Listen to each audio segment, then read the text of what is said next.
Bonjour à tous, bienvenue sur Discover ID du Bourg-Palette, la chaîne YouTube sur laquelle on a les cheveux un petit peu plus longs tous les jours et où on n'assume pas trop. Alors aujourd'hui, sans trop traîner, on va directement rentrer dans le vif du sujet, j'ai pas vraiment le temps, j'ai qu'une heure pour tourner cette vidéo parce qu'après ça, je dois aller à ma séance de sport. Pas de sponsoring, pas de partenaire, rien du tout, un montage PC avec des composants qui ont été achetés et c'est un montage PC un petit peu particulier. Pourquoi particulier? Non pas parce que les composants sont en diamant ou que je vais le monter avec, je sais pas, avec mes coudes, et pour la simple raison que j'ai expressément pris un combo assez particulier avec un processeur plutôt entrée de gamme et une carte graphique qui se rapproche très fortement du haut de gamme. Parce que la personne pour laquelle je monte ce PC veut un PC de jeu et ne veut absolument rien faire d'autre de particulier avec. Pas de stream, pas de montage vidéo, rien d'applicatif à part évidemment peut-être aller sur internet un petit peu, aller sur voilà Google Chrome, regarder des streams quoi, j'en sais rien. Mais en tout cas on n'est absolument pas à la recherche d'un PC qui va pouvoir exceller dans le multitâche, on est vraiment sur quelque chose qui est fait pour le gaming. Alors du coup pour vous présenter rapidement les composants, pour ce faire j'ai pris un i3 de 12e génération, le 12100F, 4 cœurs et 8 threads quand même pour un i3, c'est assez balèze, des fréquences qui peuvent monter jusqu'à 4.3 en boost, je ne sais plus exactement, elles s'afficheront ici les fréquences, qui est plutôt très gros, et là vous allez vous dire oui mais moi mon i7 et tout,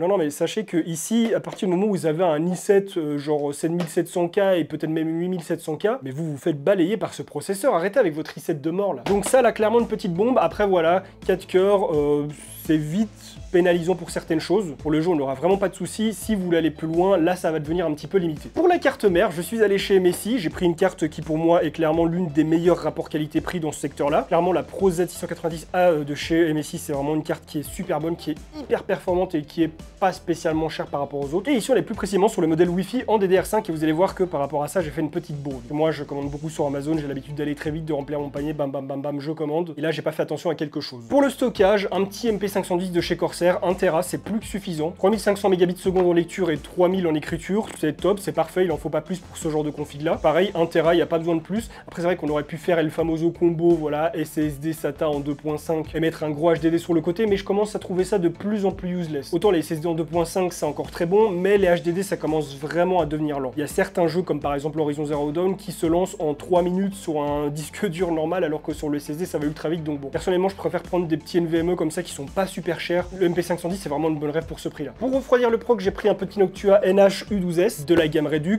Pour un i3, franchement, ça fera parfaitement le taf. On pourrait même refroidir un i5 avec celui-ci, il est vraiment très bon. Alors, là où j'ai fait la boulette, parce que, voilà, pour moi, la DDR5 aujourd'hui, c'est très cool, c'est très funky, mais bon, payer 500 € un kit de RAM, c'est quand même un petit peu chiant. C'est cher et en plus, c'est pas forcément plus intéressant que la DDR4 dans le gaming, donc généralement, je préfère prendre des cartes en DDR4. Ici, je me suis trompé, j'ai pris la carte en DDR5, puisqu'elle existe en DDR4 et en DDR5. Et du coup, bah, comme je pensais avoir pris la DDR4, j'ai pris de la RAM en DDR5. Allez-y, moi, traitez-moi de boulet, traitez-moi de débutant, allez-y. Ce que vous savez pas, c'est que de la DDR5, moi j'en ai plein en stock, donc je m'en bats les reins. Donc celle-là, je me la garde de côté pour si jamais un jour j'en ai besoin. Et ici, voilà, je lui tape de la DDR5 que j'ai en stock, y a pas de problème, je l'ai encore. Le problème, c'est que on passe de 7 Go à 32 Go.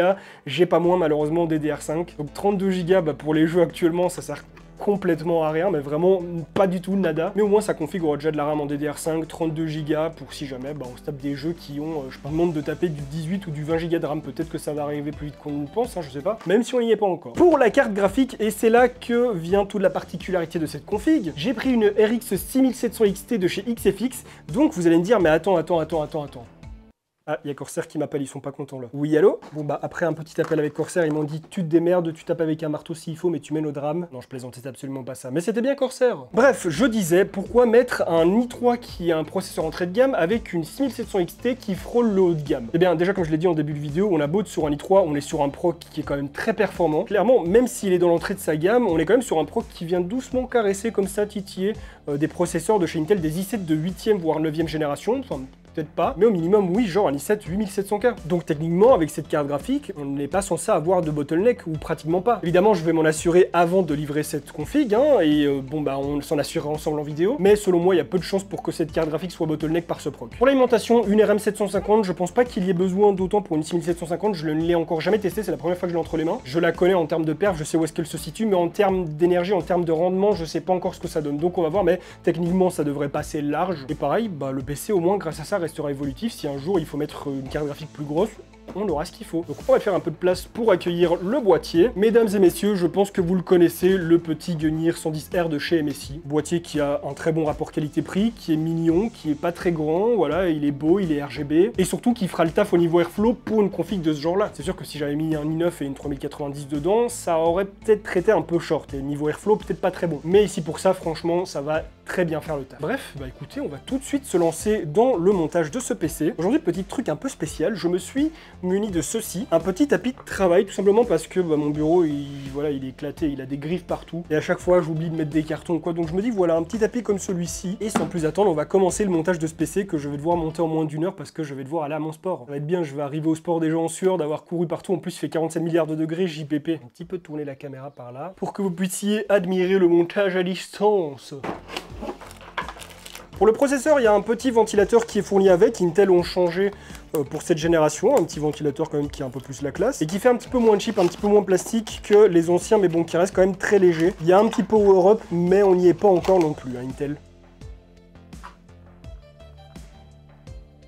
Encore une nouveauté, le giga tournevis de la mort que j'ai acheté sur Amazon, celui-ci, il ne me déçoit pas. Niveau puissance, il est top. Je crois que je vais contacter la marque, je vais leur dire, écoutez, envoyez-moi tout votre matos, parce que c'est la même marque que la mini visseuse un petit peu gueule, où on peut changer directement les vis sur la roulette et tout. Par contre, la seule chose qui manque à ce tournevis, c'est que les têtes, elles sont pas aimantées.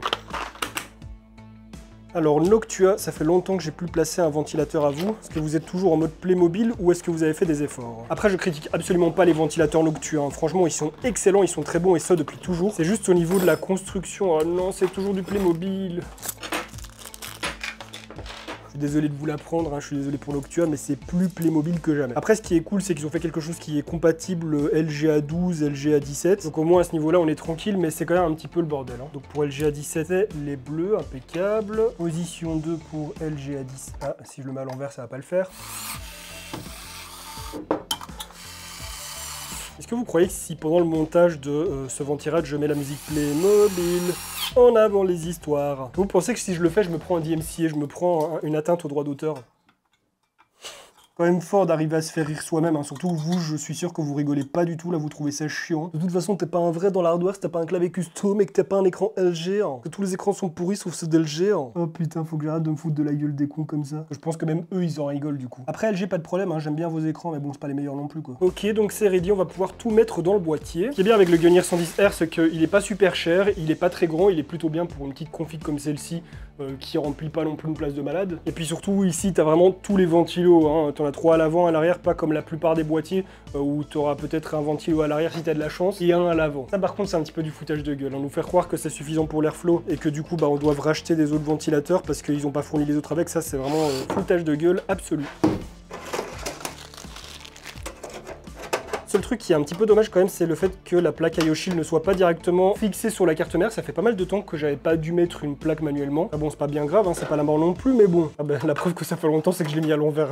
Ah mais quel boulet. Putain, entre ça et la DDR4, les rageux, ils vont être à fond là dans cette vidéo, hein. Je les attends dans les commentaires, les gens comme ça, ils vont pas me louper là. Mais sachez que je vous aime bien quand même, hein, parce que vous me faites quand même des vues, vous me faites de l'interaction. Grâce à vous, bah, je peux toujours faire ce genre de choses, hein, ce genre de vidéos. Grâce à vous, j'ai de la visibilité, on parle de moi, les marques me donnent des milliards d'euros chaque mois. Donc merci beaucoup les refs, ça fait grave plaisir. Si vous passez sur cette chaîne et que vous êtes intéressé par ce que je fais, n'hésitez surtout pas à vous abonner. C'est juste un petit clic, c'est gratuit, ça coûte rien. Comme vous pouvez le voir, je fais du montage PC, je fais plein d'autres trucs et surtout je suis un connard. J'aime parler mal et déclencher des dramas, hein. D'ailleurs je fais ça également sur Twitch. Si vous ne me suivez pas encore sur Twitch, Discover ID sur Twitch. On y parle d'hardware, de tech, on fait un petit peu de tout, on joue à des jeux. Je vais quand même brancher les deux faces pour le CPU, en soi il n'y en a pas besoin vu que ça reste un petit CPU, mais au moins elles seront déjà branchées. Donc si la personne veut upgrade le CPU, elle pourra le faire sans problème. C'est un petit peu la face chiante pour vous, vous voyez pas grand chose, j'en suis désolé. Mais faut dire que c'est pas une vidéo montage PC tuto, c'est un montage PC rapide et surtout c'est pour tester un petit peu les performances de ce PC, et histoire de tester un petit peu le rapport proc entrée de gamme et carte graphique plutôt haut de gamme. Après si vous voulez une vidéo tuto montage PC, sachez que j'en ai fait un il y a pas très longtemps, cliquez juste ici sur la petite fiche qui va s'afficher pour accéder directement à la vidéo. Allez, hop, hop, on se dépêche. Du coup, voilà, par contre, je vais voir l'heure, je pense que je suis déjà en retard. Eh bien oui, mesdames et messieurs, il est déjà temps pour moi de partir au sport, donc je laisse tout comme ça et je reprends le montage après.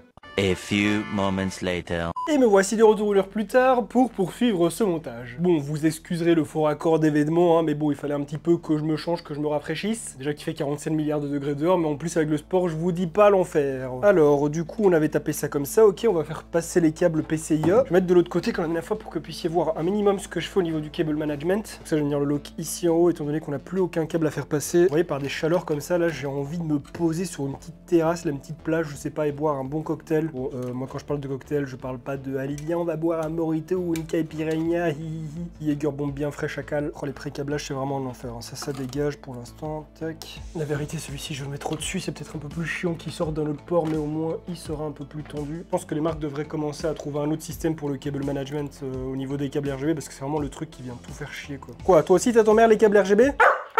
Faut les mettre... Alors, il faut les mettre comment? Complètement barjot, ce chien. Attends, Doc, par contre, t'es vraiment pas obligé d'amener ton panier à l'autre bout de la pièce? Non. T'arrêtes tes aboiements de con là? Allez, reste sage. Je crois que ça veut dire que monsieur, il veut aller faire les besoins. Putain, la chaleur qu'il fait en plus avec ses projecteurs, ses lumières, heureusement que c'est des LED. Genre là, actuellement, il doit faire 32-33 degrés dehors. Ça veut dire qu'au studio ici, il doit en faire presque 40, je pense. Bon, bah je pense que c'est good. Je pense que je vais un petit peu fignoler ça hors vidéo tout à l'heure parce que là, j'ai vraiment trop chaud. Maintenant, il ne faut évidemment pas oublier le principal, enfin ce qui va nous permettre de jouer à des beaux gros jeux. La belle petite 6750 XT. Ça va, elle a pas mauvaise gueule du tout. Et alors ça, on vient la brancher à son aise, comme ceci. Et mesdames et messieurs, j'ai le plaisir de vous annoncer que ce PC est à présent terminé. Ok. Ah voilà, du coup le PC est monté, j'aime bien la petite tête qu'il a, hein. On est sur quelque chose qui est plutôt sobre, bon mis à part le fait qu'on a quand même des ventilateurs RGB à l'avant, à l'arrière et puis ici, c'est très discret, j'aime bien. Bon du coup maintenant je vais donc installer Windows 10, je vais faire les tests qu'il faut, voir si ce PC fonctionne bien et puis surtout on va découvrir ensemble les performances d'un i3 12100F combiné à une 6750 XT. J'ai procédé vraiment très simplement, donc petit 3D marque pour commencer, évidemment on voit que les scores processeurs sont pas très ouf, mais en tout cas les scores graphiques eux ils sont là, finalement ça n'a pas une grosse incidence sur nos perfs. Les jeux que j'ai testés ici, vous voyez, je les ai testés en 1080p, tous en ultra. Ce que vous voyez à l'image, c'est bel et bien de l'ultra, c'est juste que j'ai dû étirer mes rushs 1080p en 4K pour que ça rentre du coup dans le format de ma vidéo. Mais vous pouvez voir que j'ai un très bon nombre de FPS, vous pouvez voir que la qualité est bonne et surtout on peut voir que le CPU, bah il mange pas tellement que ça dans la gueule. À part sur Cyberpunk, il a un petit peu morflé, mais il n'y a aucun moment où il est arrivé à 100%. Mais on peut clairement voir qu'il n'y a pas de gros bottleneck, la carte graphique tourne, elle consomme, le proc aussi. Ce qui fait donc que bah, on a un combo qui est, je vais pas dire idéal, mais très bon pour le jeu et qui est pas forcément cher. C'est juste qu'il faudra du coup pas trop demander au proc d'un point de vue multitâche. Mais pour le jeu et multimédia, c'est idéal. Eh bien écoutez mesdames et messieurs, je suis plutôt content de ce build, je suis plutôt content des performances qu'on en tire pour le prix. Malgré qu'il y a 2-3 mois, on pensait que ça allait remonter très fort, bah finalement il s'est passé plein de choses qui font que ça n'est pas remonté et du coup bah pourvu que ça dure, hein, comme je viens de le dire, on espère que ça reste comme ça pendant un moment. En tout cas voilà, je trouve que c'est un très bon compromis pour le jeu, évidemment, n'en espérez pas autre chose que du jeu, sauf évidemment du multimédia et plein d'autres choses, mais je veux dire, pas avec ça que vous allez streamer, c'est pas avec ça que vous allez créer des vidéos en 4K, mais pour le jeu, c'est vraiment très bien et vous l'avez d'ailleurs vu. En tout cas voilà, si cette config vous intéresse ou même un seul composant, je vous ai tout balancé dans la description, comme d'habitude ce sont des liens affiliés à Amazon. Ça veut évidemment pas dire que vous payez plus cher, ça veut juste dire que moi je prends une petite commission sur ce que vous payez, je prends de l'argent à Amazon on va dire. N'hésitez pas à me lâcher vos impressions dans les commentaires, à poser vos questions, si vous avez des questions au sujet de cette config, de cette vidéo ou même des suggestions, des conseils à donner. Si cette vidéo vous a plu, n'hésitez pas à la liker et à la partager pour me soutenir, à vous abonner à ma chaîne YouTube sans oublier de cliquer sur la petite cloche pour recevoir des notifications lorsque je vais sortir de nouvelles vidéos, à me rejoindre sur Twitch, Instagram, Twitter et à regarder d'autres de mes vidéos qui s'affichent actuellement à l'écran. Et sur ce, on se retrouve très bientôt pour une nouvelle vidéo. En attendant, portez-vous bien. Bye les gens.